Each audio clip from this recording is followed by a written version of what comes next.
비트코인이 완전히 개박살이 났다가 그나마 인륜적인 반등을 보여주고 있습니다. 아무리 비트코인이 인간이 아니라고는 하지만 그래도 이건 해도 너무하네요. 이 망할 비트코인 차트 분석 시작해 보겠습니다. 네, 반갑습니다. 뒤지게 못하지만 솔직한 남자, 솔직하게 당당하게 아찔하게 두근거리게 베이지컬입니다. 비트코인 이노무 시키가 드디어 제 정신줄을 놓게 해버렸는데요. 그도 그럴 것이 보세요, 이 차트를. 이거 뭐 무지개도 아니고 이런 모양으로 내려왔네요. 비트코인 차트에 무지개가 떴습니다. 뭐 이렇게도 볼 수가 있겠네요. 확산하면서 내려오는 패턴. 자, 어쨌든 간에 비트코인이 굉장히 무자비하게 하락을 했다고 보시면 되고요. 저는 이 내려오는 길목에 85% 이상의 개미들은 털렸다고 생각을 합니다. 물론 저 포함해서. 제가 털려서 하는 말이 아니고요. 이거는 85%의 개미는 원래 털리는 차트입니다. 왜 그런지 한번 볼게요. 자, 비트코인 1시간봉 차트이고요. 최근 한 달 동안 완연한 하락장이었죠. 그리고 이 하락장 차트를 세 가지로 분류를 해봤습니다. 그랬더니 어떻냐? 첫 번째 연속 하락 구간, 반등 구간, 두 번째 연속 하락 구간으로 구분 지을 수 있다. 맞습니까? 그리고 이 연속 하락 구간들의 특징이 뭐냐면 계단식으로 내려온다는 거예요. 한 번을 안 멈추고. 자, 여기서부터 한번 볼게요. 어땠는지. 자, 최고점에서부터 내려가고 무한으로 내려갑니다. 중간중간 약 반등만 주면서. 자, 그리고 어제의 차트 횡보하고 내려가고 이건 뭐 답이 없죠. 자, 그래서 이 둘 중 어디에서 걸렸든지 간에 매수 접근을 했다면 거의 털렸을 것이다. 그게 저의 생각이고요. 이 반등 구간에서는 그나마 반등다운 반등을 주기는 했습니다. 근데 결국에는 더 내려갔다. 그렇게 보시면 되겠습니다. 7연속 계단식 하락, 한번 반등 주고 8연속 계단식 하락. 이건 뭐 피할 도리가 없죠. 솔직히 이거를 맞췄다고 하면 개소리라고 생각을 합니다. 왜냐? 아니 7연속 계단식 하락 플러스 8연속 계단식 하락, 이걸 어떻게 맞춥니까? 19K를 연속으로 내려가는데 쇼 치다가도 중간에 5연속 하락쯤에는 롱 스위칭을 하는 게 사람이란 말이죠. 그래서 결국에는 털리는 것, 그게 바로 이번 패턴이었습니다. 마찬가지로 저도 털렸고요. 자, 어쨌든 간에 이 이야기의 요지가 뭐냐면요, 무지성 존버는 망한다는 이야기입니다. 자, 이번 패턴 물론 흔한 건 아닙니다만 7연속 하락, 8연속 하락, 단순 합산을 해보자면 15연속 하락이죠. 그리고 내가 만약에 한 이쯤에서 3연속 계단식 하락쯤에서 매수를 잡았다고 칩시다. 그리고 언젠간 반등 주겠지 하면서 존버를 했다고 칩시다. 그러면 어떻게 됐습니까? 3연속 계단식 하락에서 매수를 했지만 그 이후 추가로 12연속 계단식 하락은 얻어맞는 거죠. 왜? 가만히 있었으니까, 대응을 안 했으니까. 이 시장에서 가만히 있는다는 것은 실제로는 가만히 있는 게 아닙니다. 존버라는 선택지가 자동으로 선택이 되는 거죠. 그래서 존버를 했다면 어느 정도 하락을 했을 때 매수를 했음에도 13K 추가 하락을 얻어맞았을 것이다 라는 거죠. 이게 바로 대응의 중요성입니다. 이 시장에서 청산당하신 분들 혹은 마이너스 90%를 보는 분들은 실수를 하는 게 뭐냐면요, 뭐 여러 가지 실수를 한 게 아닙니다. 큰 실수를 한 게 아니에요. 근데 단 하나의 미스테이크, 바로 무지성 존버를 했다는 부분이죠. 그리고 그 하나의 차이가 시간이 지나면 큰 차이를 만들어냅니다. 사실 모든 사람들한테는 마이너스 5%일 때 손절할 기회, 마이너스 10%일 때 손절할 기회, 마이너스 15%일 때 손절할 기회가 주어지거든요. 그런데 그 모든 손절 기회들을 무시했을 때 비로소 청산이라는 공포를 마주하게 됩니다. 손절을 할 수 있다는 것 또한 기회라고 생각을 하셔야 돼요. 자, 그러면 여기까지 간단한 이야기였고요. 저는 이제부터 차트를 어떻게 보는지 7월 6일 비트코인 차트 분석 이제부터 출발합니다. 자, 우리가 눈여겨봐야 할 부분은 일봉 차트인데요. 일봉상에 매우 큰 더블탑 패턴이 있었습니다. 이렇게 올라오고 고점이 하나,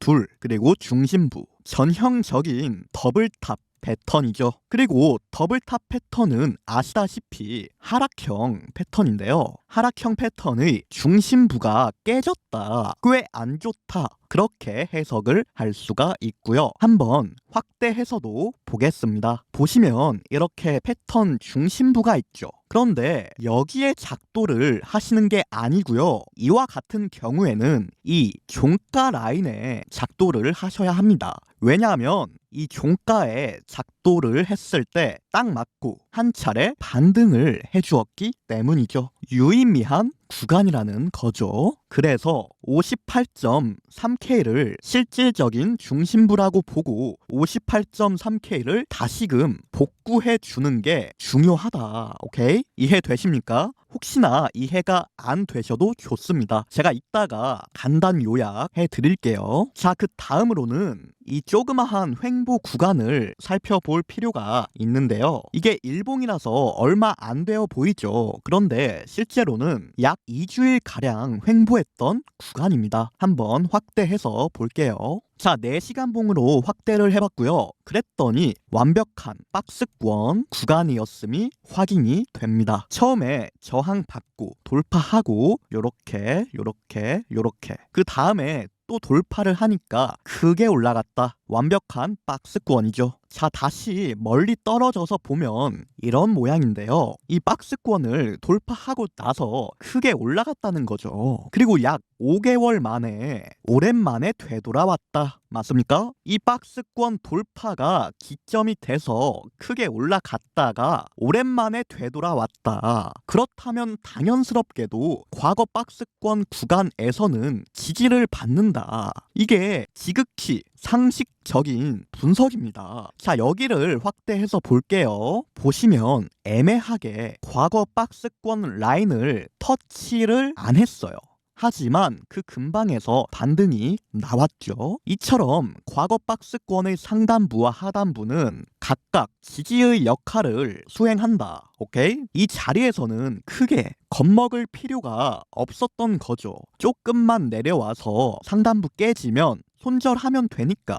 근데 안 깨졌죠. 그래서 여전히 과거 박스권 자리는 지지대 역할이라고 보시면 되고요. 이 라인에서는 겁먹고 매도를 하는 운은 피해야 할 겁니다. 자, 그러면 비트코인이 대체 왜 이렇게 내려왔죠? 바로 마운트 곡스 이슈가 있었죠. 마운트 곡스 상환 물량 99% 매도 예상. 최근 마운트 곡스 상환이 시작이 됐습니다. 옛날에 해킹으로 털렸던 걸 유저들한테 복구해주고 있는 건데요. 이게 10년도 더 된 이슈입니다. 옛날에 마운트 곡스라는 거래소가 가장 큰 거래소였죠. 지금의 바이낸스보다 더 컸습니다. 근데 해킹을 당해서 어이없게 파산을 했고요. 그리고 이 해킹의 피해자들, 일반 유저들한테 슬슬 보상을 시작하고 있다. 그리고 이 당시 비트코인이 한 개당 100만 원이 안 됐단 말이죠. 근데 지금은 8천만 원이죠. 그러면 이 사람들은 보상 받으면 뭐 하겠습니까? 냅다 팔겠죠.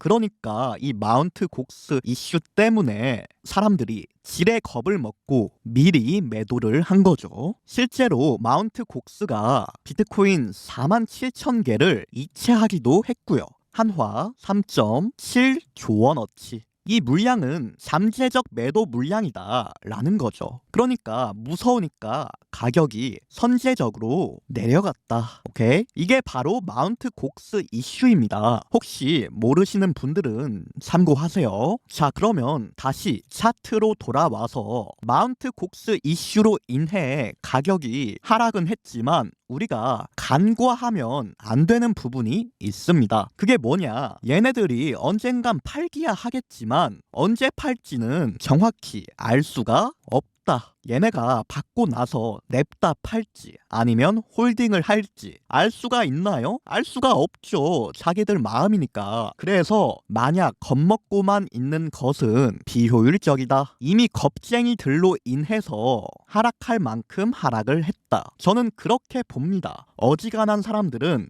다 팔았다고. 애초에 여기서 7연속, 여기서 8연속 하락을 했는데 이제 와서 부랴부랴 하방을 본다? 저는 그건 아니라고 봅니다. 줏대 있게 행동해야죠, 사람이. 자, 그래서 제 관점은 이러한 과거 박스권의 상단부, 여기가 52.8K란 말이죠. 52.8K가 깨지기 전에는 미리 겁먹지 말자, 이번에도 튕겨내지 않았냐, 그런 분석입니다. 만약에 다시 내려와서 깨진다? 그러면 과거 박스권 하단부까지도 열어둬야죠. 하단부도 깨진다? 그러면 답 없죠. 근데 그거는 그때 생각을 하고 아직 깨진 건 아니다. 미리 겁먹지 말자. 오케이? 자, 그러면 간단하게 요약을 해보겠습니다. 이번 하락 7연속 하락 플러스 8연속 하락이었죠. 솔직히 못 피합니다. 이거는 58.3K 복구 중요하고요. 대형 더블탑 중심부 라인이죠. 마운트 곡스 이슈가 있지만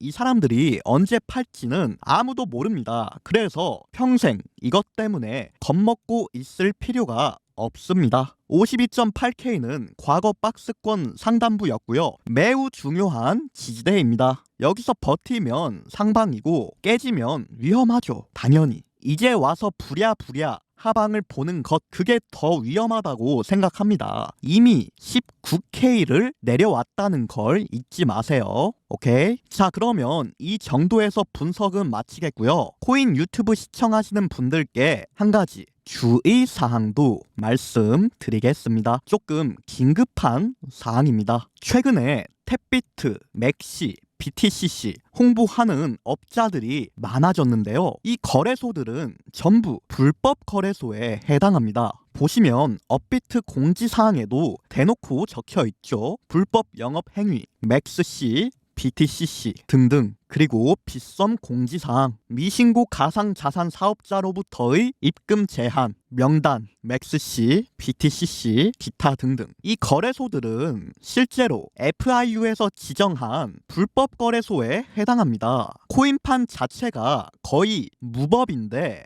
얘네들은 그 중에서도 불법입니다. 여기에 탭비트도 추가해서 탭비트도 최악의 불법 거래소죠. 근데 명단에는 안 보이는데요.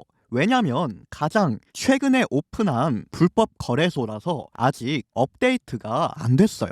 근데 실제로는 불법입니다. 그럼 이 거래소들 특징이 뭐냐? 한국인 유저가 과반수 이상입니다. 겉으로는 해외 거래소인 척 위장을 했으나 실제로는 한국인 등쳐먹는 거래소들이고요. 소액은 출금을 해주는데 고액부터는 출금을 안 해주는 전과가 있죠. 그리고 이 거래소들은 실제로 코인을 거의 들고 있지 않습니다. 그냥 가상으로 숫자만 찍어서 마치 유저들한테 정상적으로 거래되는 척 하는 거죠.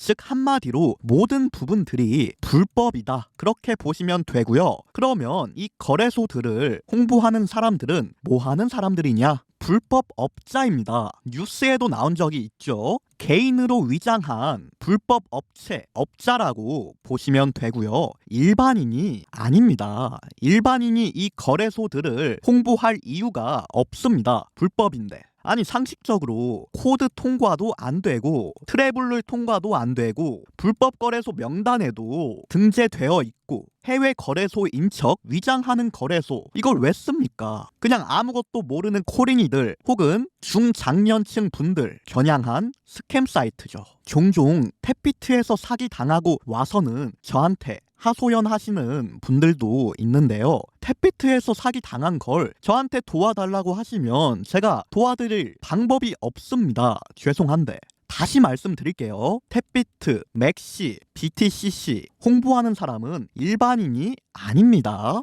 불법 업자입니다. 그냥 일반인인 척 하는 거예요. 사람 현혹하려고. 애초에 바이낸스, 바이빗 같은 초대형 거래소가 멀쩡히 돌아가고 있는데 저런 거래소를 쓸 이유가 없죠. 안 그렇습니까? 웬만하면 바이낸스, 바이빗 이런 바바 거래소들 쓰는 게 낫습니다. 자, 그래서 말씀드리겠습니다. 현재 바이빗 대회가 진행되고 있고요. 대회 기간은 5일 남았고요. 상금은 150등까지 최대 1333 테더 수익률 대회예요. 그리고 현재 150등 커트라인이 수익률 31%다. 참가해서 150등만 제끼면 입상 가능하다고 보시면 되겠습니다. 허들이 많이 낮죠. 그럼 쓸데없이 불법 거래소 쓰지 마시고요. 이런 정상적인 거 참여하세요. 자세한 사항은 고정 댓글에. 그럼 이상입니다. 베이지컬리였습니다. 감사합니다.